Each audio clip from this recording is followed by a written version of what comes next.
We're on a car hunt. Let's play bingo, or should we call it Turo? White Toyota Highlander, white Toyota Highlander. In my hand is a printout of all the cars owned by a neighbor in Green Valley Ranch. This looks like one of them too. Cars that he rents on the website Turo, basically an Airbnb for cars instead of houses. AWU D69, and this one says AWU D69.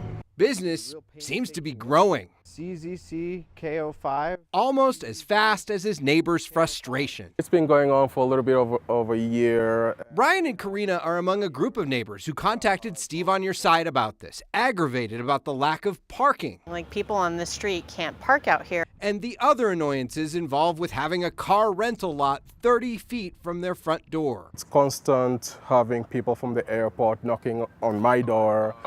Car rental? Yeah. $2 down. And he keeps adding cars to his fleet. He normally has at least one vehicle getting dropped off by a tow truck every week. It wasn't too tough to verify their claims. Boy, that looks just like that car. All you have to do is find the list of cars, then use your eyes. That looks like the same Honda Pilot. Huh. Guess they didn't want to talk. We try reporting the cars on 311.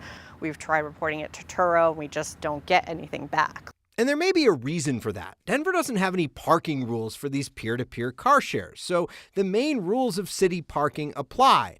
Unless otherwise marked, as long as cars move every 72 hours, they can park where they want. You may be asking, why don't they just talk to their neighbor? The sign on the door might have something to do with it. Something about we don't call 911, we shoot. It's the reason we called instead of knocking. How many cars are you parking out there? While he didn't want to be recorded, he did tell us he tries to be a good neighbor, moving his fleet to a street away from homes whenever he can.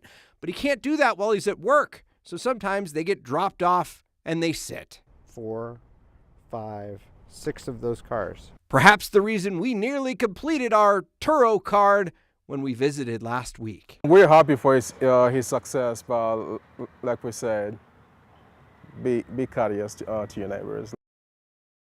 Turo does have a good neighbor policy that encourages their hosts to try to park on private property when they can and to follow all rules and regulations for parking on public property if they have to do it.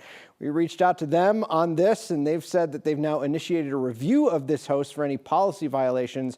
Turo, by the way, did finally get back to the neighbors that reached out to them after we called them, and they say that they've spoken to the host and asked him to address this parking issue. I'm Steve Stager. Steve on Your Side, 9 News.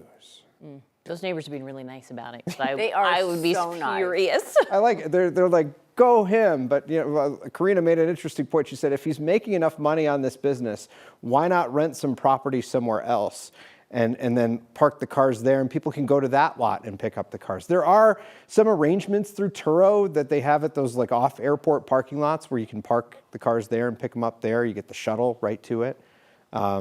That would make more sense. And, Totally. and honestly, the idea of somebody coming to your door all the time, because you understand, people kind of get confused, and that would drive me crazy. Yeah, he said he's getting pretty sick of it. He's had multiple people 2 doors come now. to his doors. Yeah, Oh, he knows the drill now. 2 doors down. So annoying. You have families and kids are trying to take a nap. Steve, I know you know about that. Like, it's just, ew. Yeah, Ringing the I know. doorbell. Yeah. Yeah.